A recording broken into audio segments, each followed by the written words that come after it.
Olá, para você que acompanha a TV Câmara, é muito bom estar com você mais uma vez, é muito bom estar contigo também, Felipe Laude. Coisa Tudo bom? boa, Gui. Muito bom estar aqui contigo de novo. Obrigado aqui pela parceria. Eu que agradeço. Muito bem-vindo a você também que está nos acompanhando aqui pela TV Câmara, a TV do Parlamento. Olha só, existe um ditado que diz que a gente só sabe da vida das pessoas até a página 2. Mas o que tem a partir dessa página seguinte nesse livro da vida? Pois é, muita gente não sabe, e essa é a reflexão que a gente quer te convidar a fazer, pois ela vai ser a temática do nosso programa aqui com os parlamentares da casa. Queremos descobrir juntos aqui, eu e Gui, com você, afinal, o que elas e eles fazem antes e depois de estarem aqui na Câmara Municipal. Verdade, todo mundo tem uma vida fora do trabalho, né? E com eles isso não é diferente. E para esse nosso programa de hoje, a gente está recebendo aqui no nosso estúdio o vereador Moisés Barbosa. Tudo bem, vereador? Seja bem-vindo. Tudo bem, um prazer estar aqui com vocês. A TV Câmara é um lugar que eu gosto muito. A gente sabe, o senhor tem muito prestígio pela gente. Obrigado pela presença. Começando já do começo, quem é Moisés Barbosa? O maluco do bem. Tem esse apelido aí dado depois de muitos e muitos anos de trajetória, né, por causa da nossa rede de ação social, a Malucos do Bem.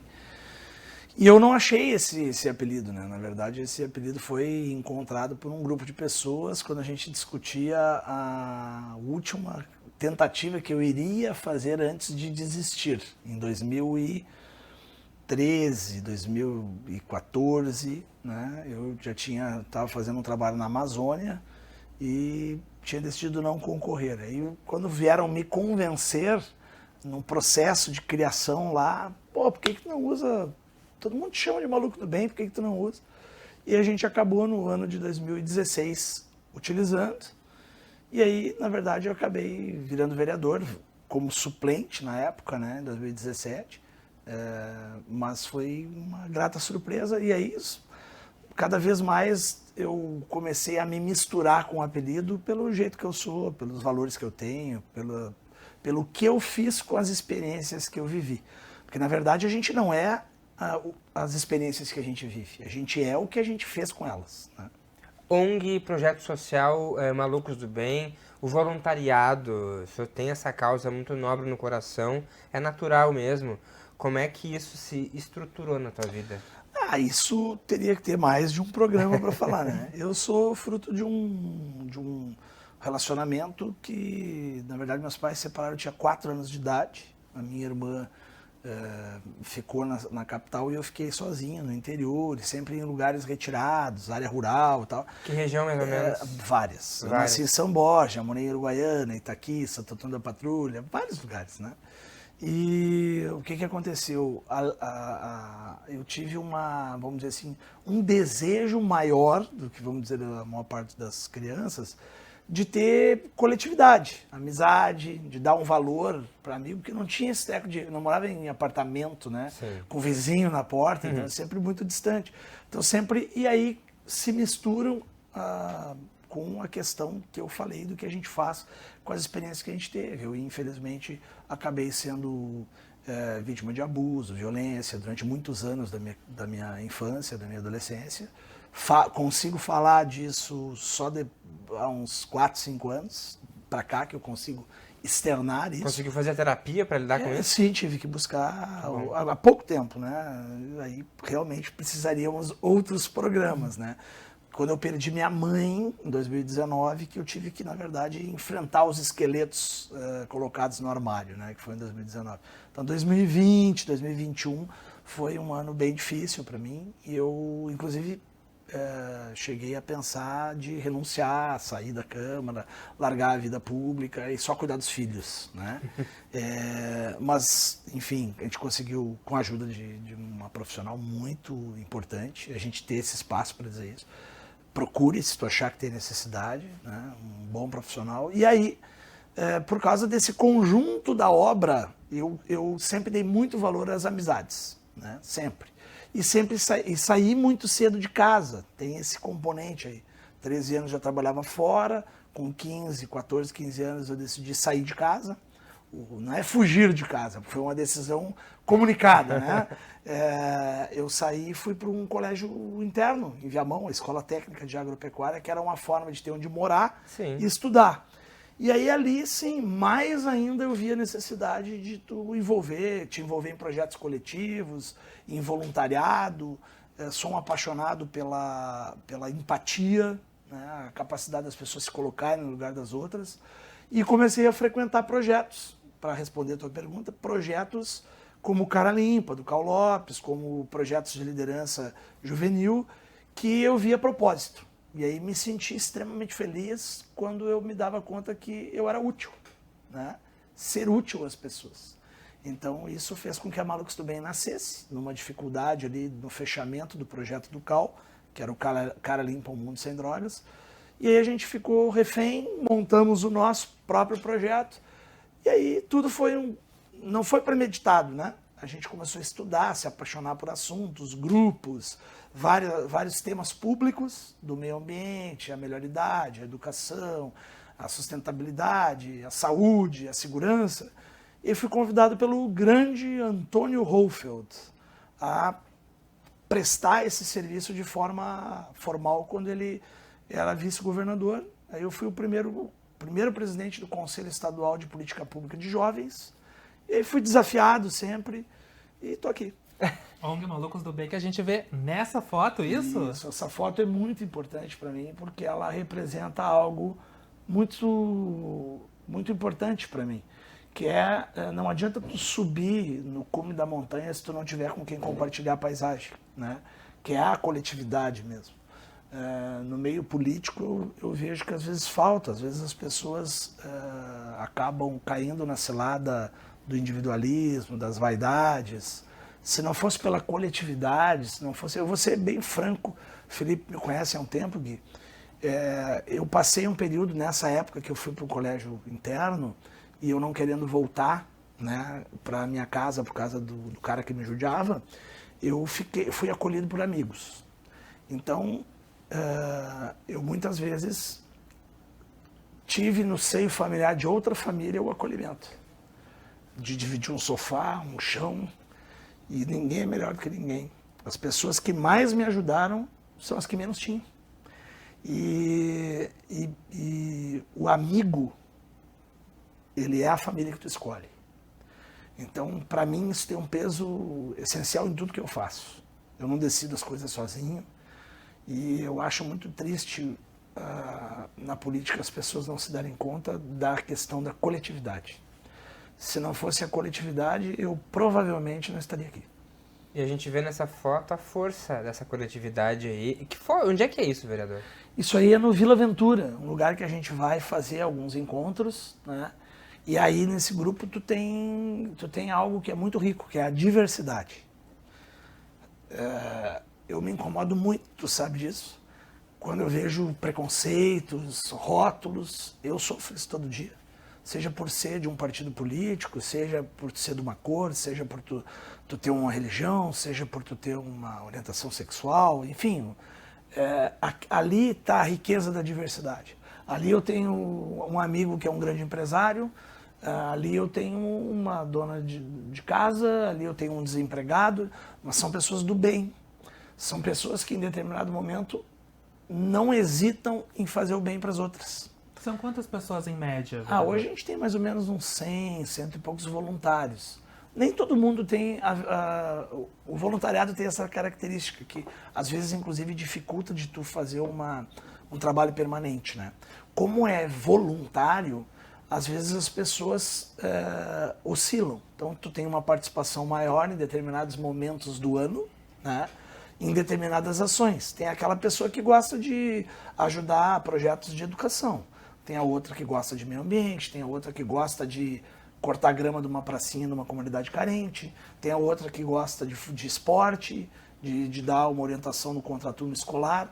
Então hoje, flutuante, né, a gente tem 100 e poucos voluntários.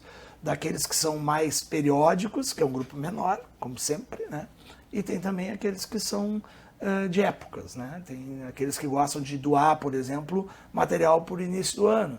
Tem os outros que gostam de participar de natais solidários. Então, a Malucos do Bem, por não ter, até uma coisa importante eu dizer, nós nunca, a nossa ONG, ela nunca, o nosso instituto nunca usou dinheiro público, é tudo privado, é tudo nós mesmos, né?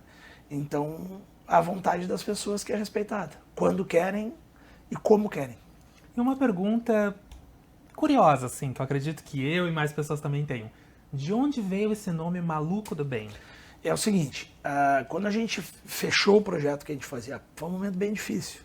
A gente ficou órfão de ter aquele momento do voluntariado. Aí a gente se organizou e a gente, como não tem dinheiro público, não tem patrocinador, é nós mesmos, a gente sempre fez o xerox para dar palestra no interior, para comunicar para os jovens ciladas. Seja a questão da dependência, seja a questão da violência, seja a questão do DST, seja a questão... Enfim, através do diálogo descomplicado, também com o público dos pais, dos avós, porque tudo faz parte de um conjunto. Hoje em dia tem muito jovem que não tem com quem conversar em casa, porque às vezes não tem casa, não tem uma família estruturada. Então às vezes tu tem que também comunicar para aquela avó, aquele tio, aquela tia que ficou com essa criança. Ou os pais, enfim, né? Então quando a gente viajava, Itaqui, Sarandi, Uruguaiana, São Borja, em vários lugares, era tudo por dinheiro próprio. E a gente era motivo de chacota, né? Ah, vocês são malucos, pô, tu vai rodar 10 horas de estrada, vai chegar lá. E eu revivo isso quando eu lembro, né? E nos chamavam de maluco. Ah, vocês são malucos, velho, tá louco. Quem é que... Só que as pessoas não entendem. As pessoas não entendem o que significa tu ser voluntário de verdade, né? Quando tu... E é muito emocionante isso. Quando tu é abordado por um desconhecido na rua, e eu, graças a Deus, já tive nessa situação mais de uma vez, tu não lembra, né? É um desconhecido porque tu não lembra. Passam muitos anos, né? A Malucos do Bem tem mais de 30 anos.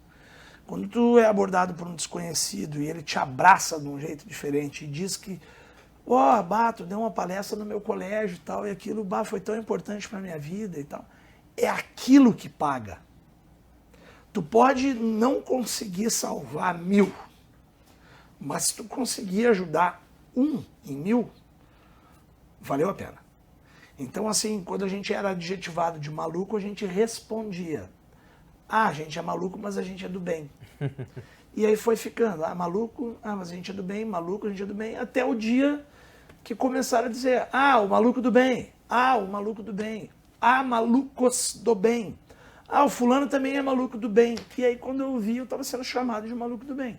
Hoje eu faço testes, né? Às vezes eu entro num aplicativo, quando eu não estou usando meu carro e tal, ou qualquer, né? E eu pergunto, isso aqui, o senhor acompanha a Câmara, como é que está aí o aplicativo e a legislação, como é que ficou a questão e tal da segurança para vocês, melhorou, piorou? Aí eu dou um jeito de entrar no assunto, e aí eu acabo perguntando, o senhor conhece a Câmara? Sim, isso aqui. Aí a pessoa pergunta, eu sou vereador. E eu disse, já ouviu falar no Maluco do Bem? Claro, mano. É maior, às vezes, do que Moisés Barbosa. Né? Aí, às vezes, eu me identifico, meu nome é Moisés Barbosa, o cara olha pra mim e diz assim, o Maluco do Bem. Então, é uma coisa que se mistura, mas nasceu da Malucos do Bem. Além de ter todo esse trabalho aí com voluntariado, e a gente está vendo aqui, o vereador é um virginiano muito sensível aqui, não demora muito, quando ele fala já começa a se emocionar, a gente vê que é de coração mesmo. A gente descobriu aqui com a sua assessoria que o senhor gosta de uma boa pescaria. Na verdade, pescaria para mim é um conjunto, né? Aquela imagem que está aparecendo ali é num rio amazônico. Que peixe é esse? Isso é um caxara, um surubi caxara. Alguns chamam de pintado e tal. O senhor falou da Amazônia, o que o senhor foi fazer lá? Eu amo a Amazônia. Eu acho engraçado o brasileiro viajar tanto e não conhecer a Amazônia. Eu acho, sabe, eu fui a trabalho a primeira vez em 2013 e quando abriu a porta do avião e eu desci e eu respirei o ar, eu me apaixonei. Eu não tenho como explicar. Mas a pescaria, eu faço pescaria esportiva, né? Eu, inclusive tem um vídeo devolvendo esse peixe, né? Ela é um conjunto de obra, porque aqui eu pesco outros peixes, pesco com meu filho, uma traíra. Eu nasci em São Borja, então eu pesco dourado. Infelizmente, quase não se encontra mais ali em São Borja. Mas por que eu gosto de pescaria? Porque as pessoas pensam que é uma fuga. O cara foi para o meio do mato porque ele está fugindo de alguma coisa, porque é uma fuga. Para mim, a pescaria é um encontro. Porque o simples, e eu digo essa frase, algumas pessoas ironizam. É triste, né? As redes sociais, né? Tu posta, às vezes, as pessoas ironizam. O simples me encanta de verdade. No meio do mato, as coisas fazem sentido. O ecossistema faz sentido. As pessoas se ouvem mais. As pessoas aguçam mais seus sentidos. As pessoas ouvem a natureza. Por exemplo, lá onde a gente vai na Amazônia, não tem telefone, não pega internet, né? E eu também, por causa da carência, olha o que é a vida, a carência paterna, quando eu encontrava com meu pai, né, professor Martim, ele também é apaixonado por pescaria. A pescaria acabou sendo também uma reaproximação e um encontro. Então hoje, quando eu vou pescar, e as pessoas pensam que pescaria é monótono, não é. As pessoas acham que é colocar ali e ficar parado. Eu gosto de isca artificial, eu gosto de... Então, quando tu vai para um meio que é a natureza pura, na versão pura, bruta, tudo faz sentido. O barulho da água faz sentido. O nascer do sol faz sentido. A gente é presenteado todos os dias por algo maravilhoso que é a vida. E na selva de pedra, no meio do barulho, no meio das fogueiras de vaidade, dos egoísmos, as pessoas se perdem. Então, para mim, ir pescar, ir acampar, ir para a natureza, para mim é um encontro com a minha essência. Porque eu, como contei para vocês, nasci no interior e eu tenho saudade de levantar com o pé no chão, na grama. Então, para mim, é um momento muito especial. Se reconecta com isso também. E da pescaria em si, tem alguma técnica muito específica? Eu não entendo nada. Tu entende de pescaria? Absolutamente não. Porque eu olho assim, gente, tem que ter força, é habilidade, é trato. Eu não tenho ideia, velho. Não, na verdade, a pescaria é o inesperado, né? Tu pode gostar de formas de pescar. Eu não pesco com rede, não faço pesca predatória. Minha pesca realmente ela é esportiva, né? Mas eu gosto muito de diversificar. Então, tipo, às vezes a gente vai para fazer o que a gente chama de pesca de couro e tal, que é com isca natural. Minhoca, carne, enfim, pequenos outros peixes. E tu tem a pesca que eu adoro, que é da isca artificial, né? Que é tu ter os plugs, os sheds, que são iscas que tu joga na água e tu atrai o peixe. E ele morde a isca, achando que é a sua presa, e tu consegue capturar. Aí tem os campeões, né, dessa atividade, que é o tucunaré, que é para mim, né, que é o dourado, que são algumas espécies que brigam muito, né? A própria traíra, que tu faz pesca em alguns momentos do ano de superfície, subsuperfície. Então, é uma coisa que eu gosto, né, que eu gostaria de ter mais tempo de fazer. Esse final de semana, duas semanas atrás, eu consegui pescar com meu filho no açude do sítio, à noite, lua cheia. Ei, que lindo. Olha só, como eu gostaria de ter mais tempo para fazer, porque tu olhar as estrelas no campo é totalmente diferente do que olhar o céu à noite na cidade. Então, tá com meu filho ali, a minha filha também gosta de pescar, é uma maneira que eu tenho de conectá-los, né? Porque eles vivem em Porto Alegre, Sim. mas conectá-los com a essência, com o natural, né? Infelizmente tem crianças em Porto Alegre que não sabem de onde vem o leite, né? Tem crianças que, enfim, que não tem essa condição de se conectar com a simplicidade, de até estimular a subir numa árvore. Exato. E ter medo de descer, a tu cravar uma roseta no pé e não sair choramingando. Sim. Olha, levanta o pé, tira a roseta e continua andando, entendeu? Então, tipo, é o que eu gosto. E por que a isca artificial, vereador? Tem alguma coisa que talvez atraia mais do peixe? Eu vou pedir, por favor, pra gente colocar a foto novamente ali. Foi o maior peixe que o senhor já pegou? Não, eu tenho a experiência de pegar alguns peixes muito grandes lá na Amazônia, como o pirarucu, que é enorme, né? 2 metros de comprimento. Eu tenho outra foto com um surubi aqui São Borja, que eu peguei, que tinha mais ou menos 1,70 m, um pouco menor que eu. Esse peixe foi pescado com isca natural, né? Esse aí foi com, se não me engano, com minhocuçu, que é uma minhoca muito maior do que as normais aqui, que tem lá para cima.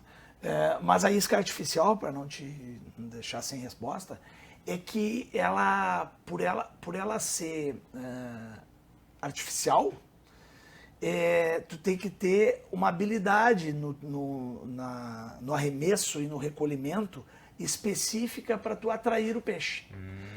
E também tem o lance de tu buscar o peixe. Então tu geralmente arremessa no meio de estruturas. Então tu tem um galho, aí tu aprende, tu começa a reconhecer aonde que tem um remanso, aonde que tem uma pirapitinga, aonde que tem um tucunaré, aonde que tem uma cachorra, aonde que tem um dourado, que é em água de correnteza, alta oxigenação.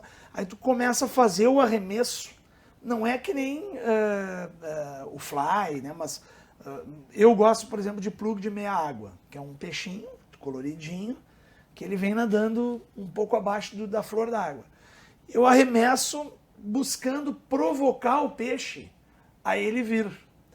E é lindo quando os melhores peixes, vamos dizer assim, os mais divertidos, vamos dizer assim, quando ele vem e bate na tua isca e salta na água.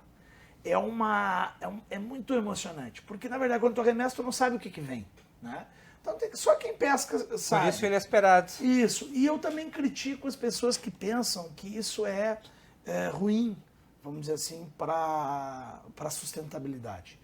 Quando a pesca ela é sustentável e quando ela gera desenvolvimento, ela gera paixão, ela gera proteção ambiental. Se tu procurar no YouTube MB maiúsculo, Pirarara, MB espaço Pirarara, tem um vídeo no YouTube que eu pego uma pirarara grande e depois solto e ponho a GoPro, a câmera, dentro d'água. E eu e meu pai estávamos pescando lá na Amazônia e eu falo, tem uma legenda no vídeo, que quando eu solto eu digo: todo peixe que eu solto, eu penso nas gerações que vão ser apaixonadas pela Amazônia ou pela pescaria e que vão ir ali pescar, proteger, né? Se tu não fizer a população, de alguma forma, se apaixonar pelo meio ambiente, se não houver isso, olha, o princípio poluidor-pagador vai superar o princípio protetor-recebedor. Pois é, e nesse sentido, deixa eu te perguntar, o senhor traz muito a questão do guaíba aqui, aí a gente está falando disso aqui, meio ambiente. Vamos fazer uma pergunta bem objetiva, e eu sei que a resposta não vai ser objetiva, mas por que é tão difícil manter o guaíba sem poluição? Vamos lá. Na verdade, não é manter, tu vai ter que recuperar e depois manter, né? Porque hoje ele está comprometido. Eu quero fazer daí um desafio aqui, né? Eu sou autor da Política Municipal Hidroviária do Lago Guaíba, né? Antes da enchente, eu apresentei 3 projetos que já falavam da necessidade de aumentar o calado, desenvolvimento hidroviário, estrutura de apoio náutico, conexão com o plano diretor e resolver o problema de voltar a minerar areia ou retirar o sedimento. Sim. E fazer uso para construção civil ou para tirar. Porque hoje o problema do guaíba é que tu draga e tu não retira o sedimento. Porque e aí te respondendo, por que é tão complicado? Há um impedimento legal. Esse impedimento legal hoje, mesmo que seja onde passam as grandes embarcações de carga, tu retira os sedimentos e tu não retira do guaíba. Tem um impedimento legal que diz que esses milhões e milhões de metros cúbicos de sedimento e material tem que ser colocado dentro d'água. Olha a falta de inteligência de gestão pública. porque aquele sedimento que for colocado pode ser perto da margem, em poucos meses a água traz de volta para assorear de novo o calado. Então, assim, por que tem um impedimento legal? Muitos anos atrás houve um trabalho aqui, é uma opinião minha, eu respondo pela minha opinião. Houve um erro de leitura onde eles proibiram a mineração de areia, para mim, por interesse econômico. As justificativas ambientais, tem metais pesados, não sei o que e tal, elas foram encontradas para provocar um outro plano. Vou te explicar por quê. Nós não dragamos anualmente o arroio dilúvio? Sim. Como é que o mesmo órgão ambiental que diz que tu não pode tirar o sedimento do Guaíba por ter metais pesados não proíbe a dragagem no dilúvio? Por que não proíbe no Jacuí? Não. Proibiram no Guaíba. Na minha opinião, para terminar com o desenvolvimento econômico da questão da areia e as pessoas comprarem de outros grupos, de outros fora daqui.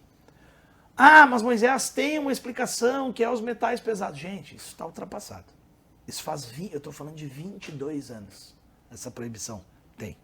Em 22 anos já se comprovou dezenas, centenas de vezes que o material retirado, a areia, se estiver contaminado, tu descontamina e reusa. Para quê? Vai construir posto de saúde, escola, por favor. Eu não quero usar porque então libera para o aterro sanitário. Mas gastar milhões de dinheiro público, e aí vem uma outra pergunta. Para onde vão esses milhões das dragagens recorrentes do cais, do porto? Tu draga, paga milhões e joga ali do lado. Poucos meses depois, ou um ano depois, tu tem que dragar de novo. Tu tem que dar condição para as embarcações, para ter o desenvolvimento hidroviário, como tem no mundo. Porto Alegre tem uma riqueza aí, e eu vejo que tem muitos colegas, né, que depois da enchente falam daí para atrair atenção. Né? Eu estou fazendo isso, eu estou fazendo aquilo, mas que não conhecem a fundo.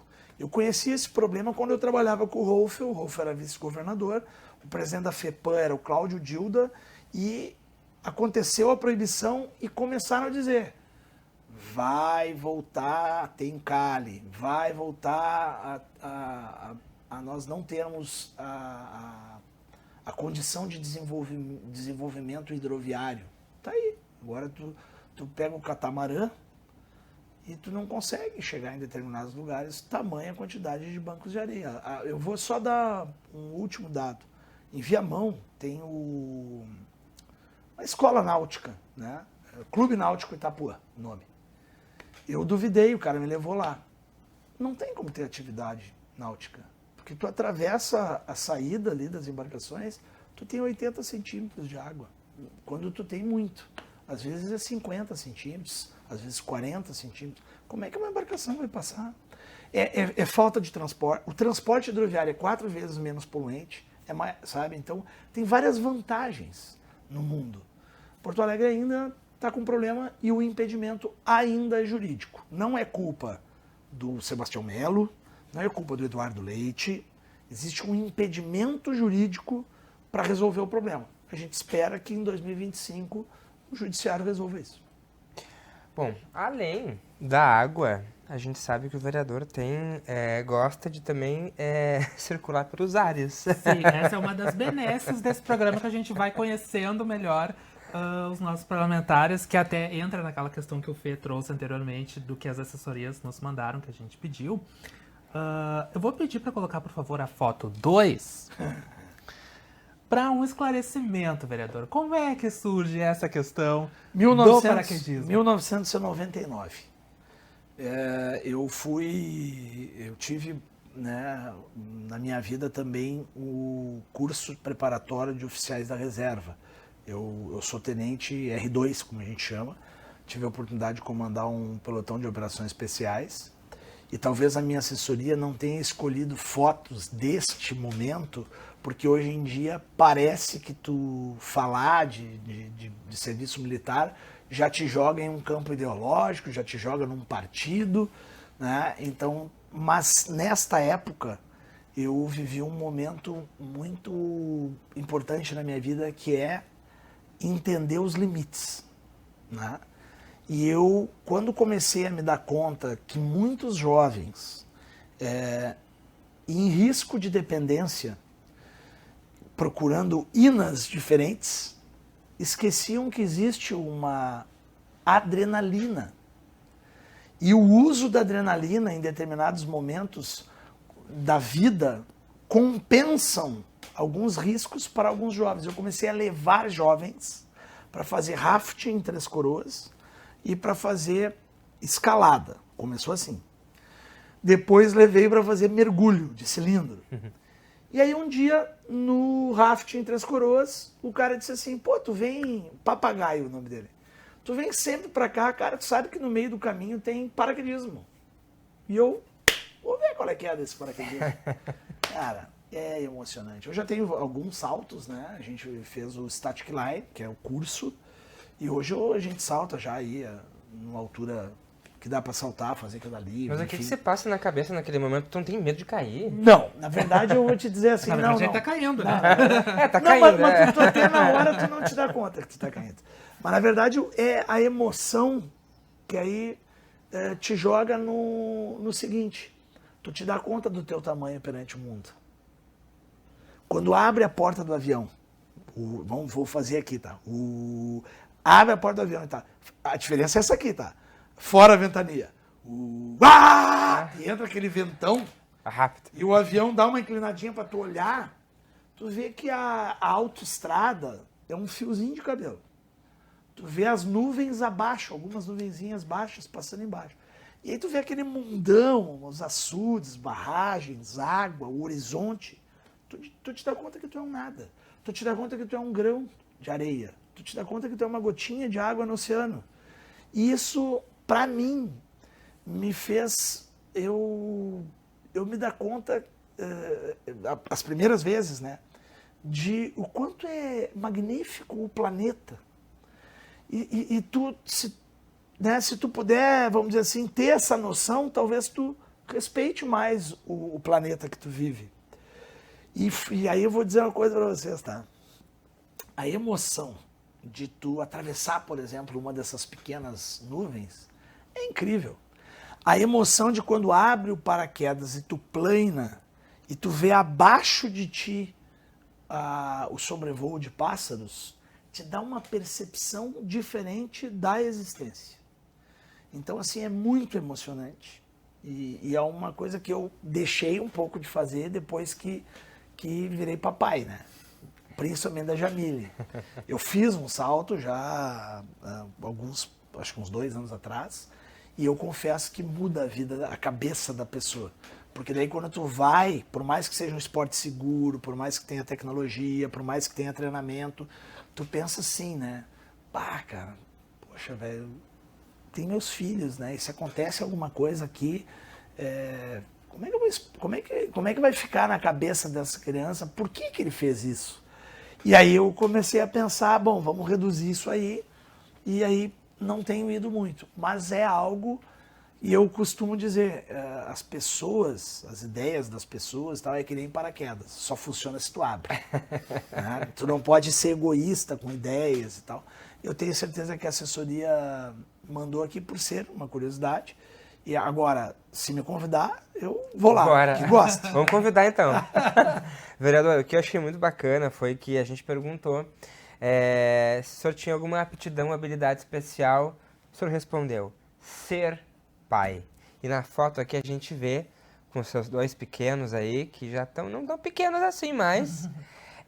que habilidade é essa de ser pai, vereador? A gente é o resultado das coisas que a gente vive. O que a gente faz com as coisas que a gente passou. Eu não tive presença paterna. Meus pais se separaram, eu tinha 4 anos, né? E foi difícil. E eu, ainda mais por parar num lar que tinha violência e tal, abusos, eu sempre pensei de como eu seria se eu fosse pai. E ser pai não é super proteger.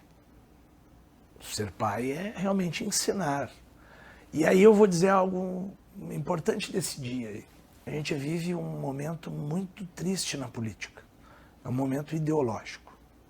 Se eu vou lá e digo que eu acho o Lula um cara que teve manchas na trajetória dele com corrupção, eu sou rotulado de extrema direita e de bolsonarista. Se eu vou lá e digo que o Bolsonaro é um ignóbil e um incompetente, e por isso talvez o Lula tenha voltado à presidência, e chamo ele de incompetente por isso, aí eu sou rotulado como esquerdista, como lulista. As pessoas perderam o bom senso, as pessoas perderam a condição de saber o que realmente é importante. E no dia da diplomação, eu vi isso de novo.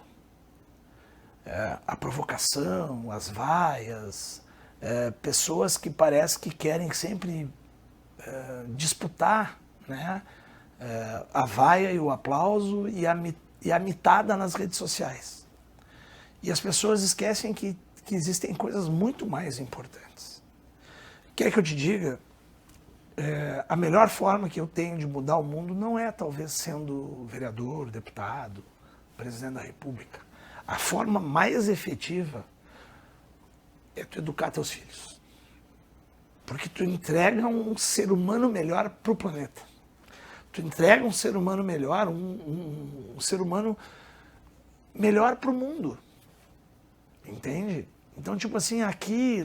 E aí, no dia da diplomação, eu disse para minha esposa, olha só, eu vejo que tem colegas meus que vão levar cartazinho ideológico, de A contra B, B contra C. Eu tô vendo que uns que vão fazer isso, vão fazer aquilo. Eu respeito. Mas eu quero, se tu me ajudar, eu quero que tu esteja com as crianças ali e eu vou falar com eles e diz para eles irem ali quando eu chamar eles, quando me chamarem para receber o diploma. Porque para mim é o que vai ficar. A minha filha nasceu com uma... Eu vi a minha esposa grávida aqui na diplomação, na posse em 2017.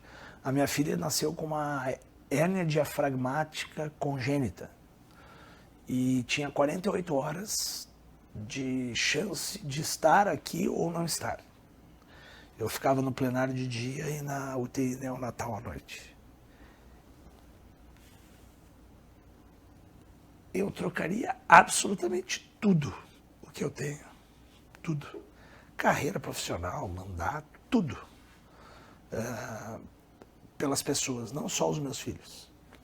Na pandemia foi um momento difícil, perdi parentes, fiquei 10 dias na UTI e sempre disse isso. E aqui, a fogueira das vaidades e tal, e na política, as pessoas estão perdendo a capacidade de entender o que realmente importa. Entende?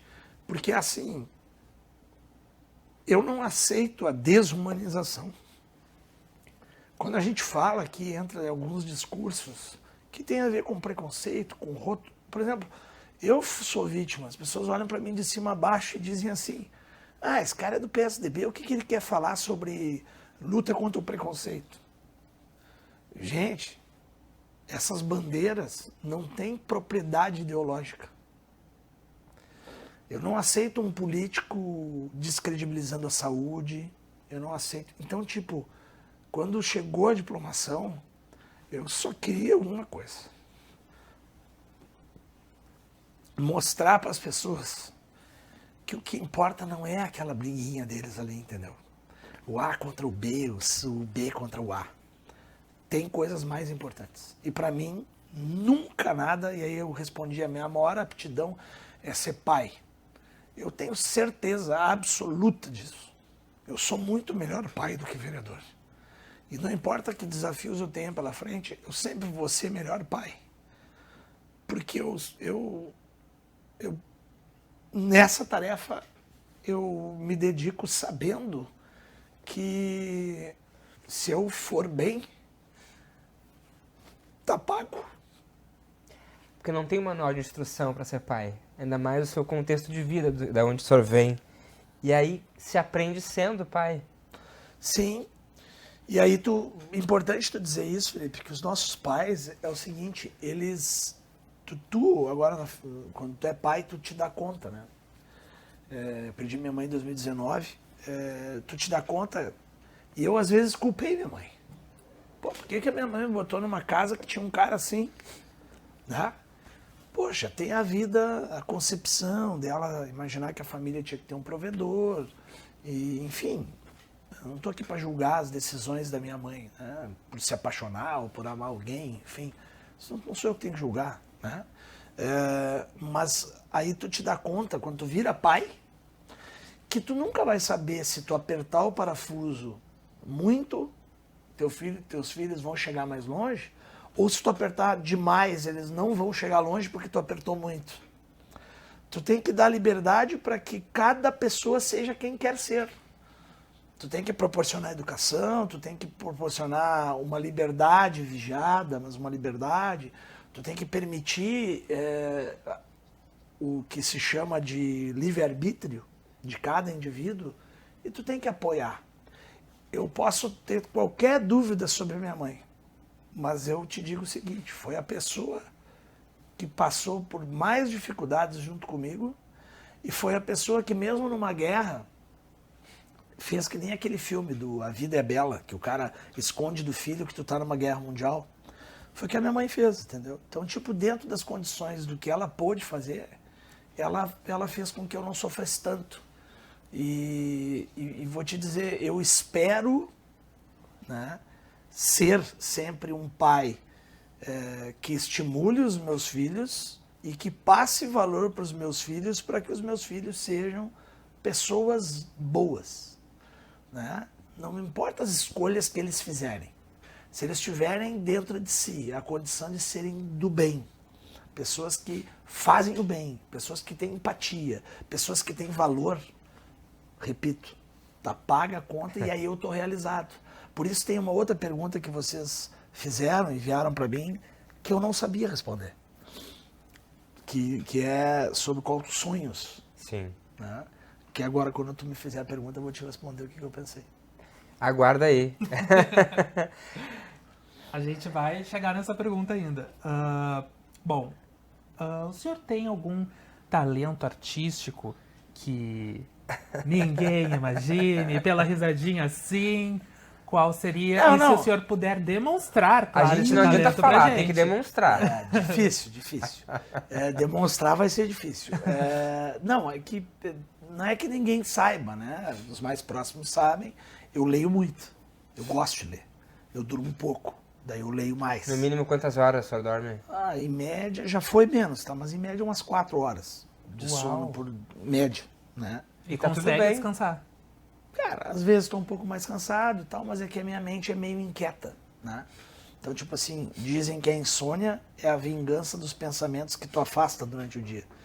Né? Então eu fico pensando o que eu não fiz, o que eu podia ter feito, aí eu pego um treco, vou escrever, escrevo muito também. E faz sentido esse pensamento. Faz e coloco em prática. Né? Tipo assim, a gente se depara com problemas durante o dia. E às vezes tu não encontra a solução, por preguiça de pensar. Então à noite eu tenho um closet no meu atual apartamento que fica assim, o morro, tu enxerga as luzes da cidade, né? E aí às vezes eu boto uma cadeira ali, uma poltrona e fico olhando assim, pensando, mas como é que a gente podia resolver isso? E aí, enfim, mas o que tem a ver com o hobby, né? Não é hobby, O talento artístico. talento artístico. Eu declamo, né?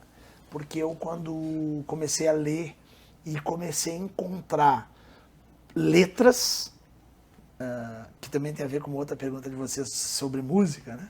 Mas quando eu encontro letras de poemas que têm um significado, e aí tem a ver com uma insatisfação minha, cultural hoje em dia, na música. Tem tanta música que não tem riqueza de letra, não tem mensagem. É só... não sei nem te explicar. Acho que as pessoas procuram ritmo, né? Mas mensagem são poucas, né? Na produção atual. Por isso, eu sempre que me deparo com uma música que tenha na alma, na sua letra, uma mensagem, aquilo me chama atenção. Então varia, desde a clássica até o pagode? Aí isso varia, é verdade, varia mesmo. Aí eu vou ler. E aí quando eu leio e acho bonito, aí eu algumas seleciono para declamar, né? Por que às vezes é complicado de declamar porque são poemas grandes. Sim. Né? Então, tipo assim, mas eu posso, por exemplo, declamar o primeira estrofe de um poema que eu gosto muito, que tem a ver com cavalos. Eu adoro cavalos, né? Me criei andando a cavalo e tal. Que, vamos ver se eu lembro, tá? Em cada ronda da vida eu tive um pingo de lei. Montado sou como um rei, pelo garbo e o entono. Cavalo pra mim é um trono, e nesse trono eu me criei. E aí vai indo.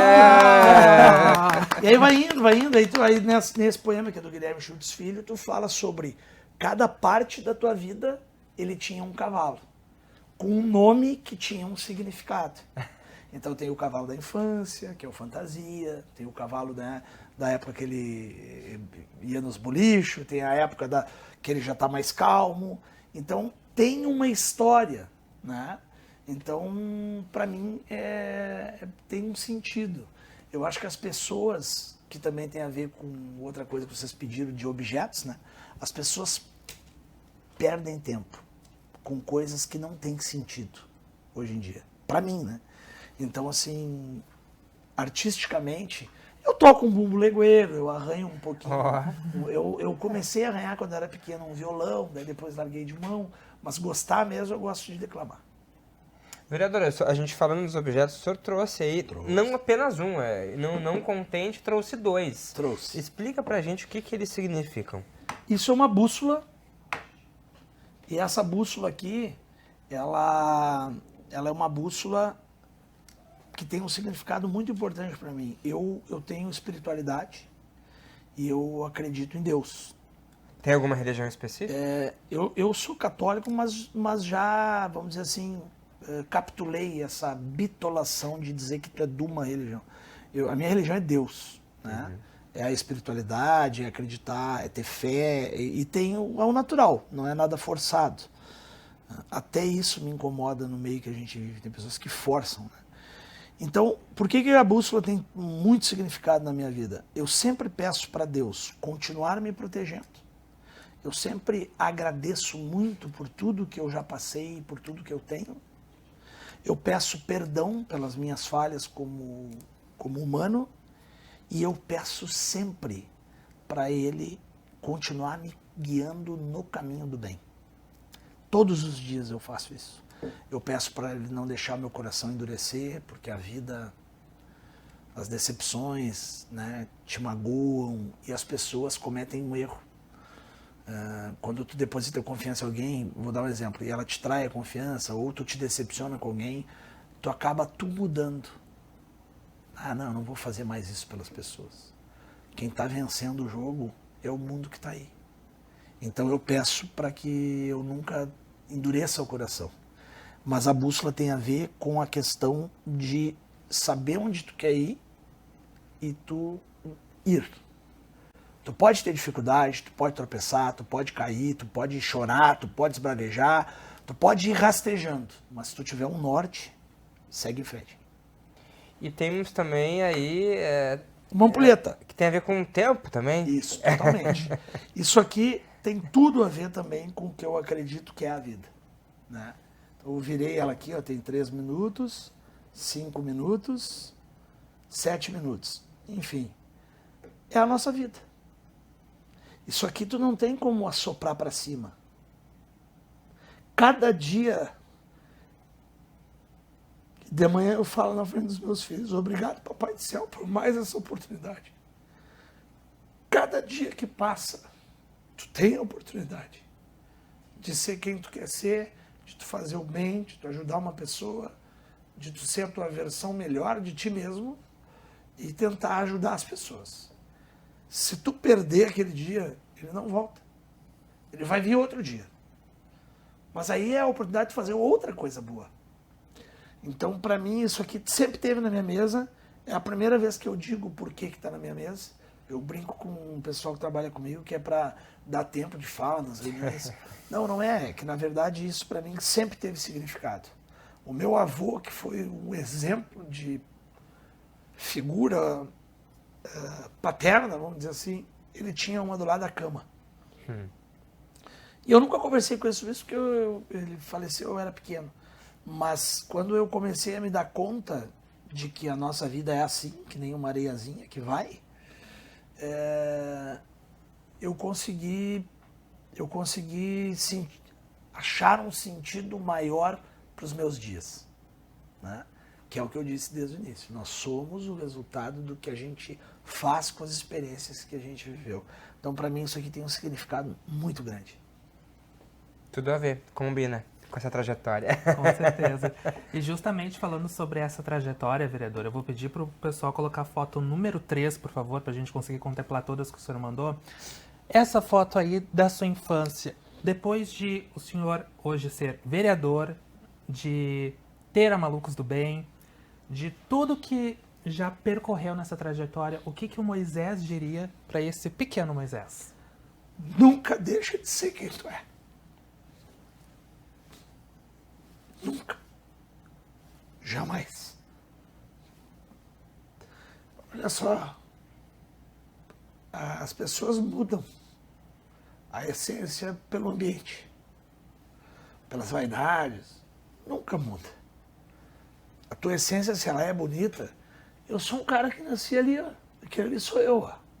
Passando um rastilho, andando a cavalo, montado numa árvore. Eu sou um cara simples, né? Então, tipo, hoje eu sou vereador, hoje eu me dou com governadores, me dou com deputados, Cara, olha só, na política eu tenho visto cada coisa, irmão,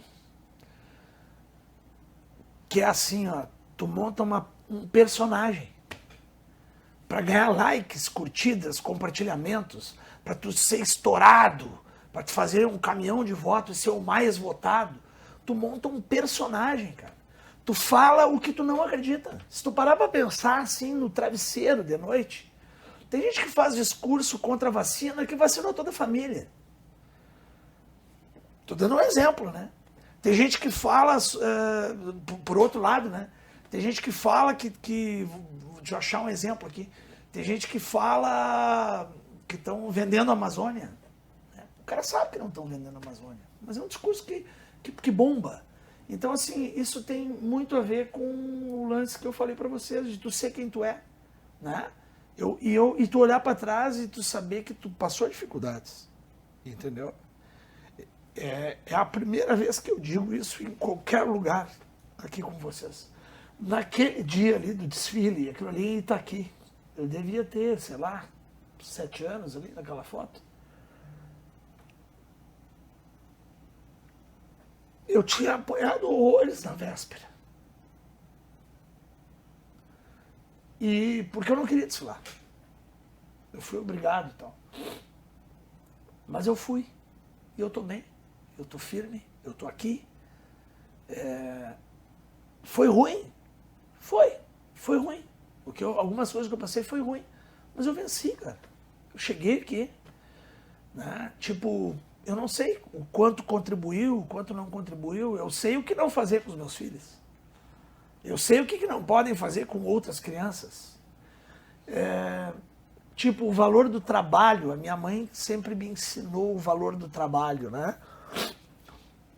Então, tipo, as pessoas hoje parece que é uma ofensa tu carregar uma pedra. Mas vem cá, cara, quantas pessoas estão carregando pedra enquanto tu tá aqui, a gente tá aqui conversando? Uma coisa que me incomoda muito, minha mãe me passou isso, né? E que tem tudo a ver com essa minha essência. Tu vai no shopping center, amigo, e analisa um pouco para ver como é que é o comportamento das pessoas em relação àquela senhora que está juntando a bandeja na praça de alimentação. Acompanha o que vai no shopping center de Porto Alegre e vê ele entrar e vê como é que ele trata o rapaz, no nosso caso, nós, né? Aquele que mantém perfumado o banheiro. Eu vou te dizer, as pessoas não se cumprimentam mais. Elas não se olham mais nos olhos. Esse negócio que a gente tinha no interior, da sensibilidade, de tu passar, tu olhar no olho, tu cumprimentar, tu dizer muito obrigado, tu dizer me desculpa. Oi, tudo bem? Não, são invisíveis.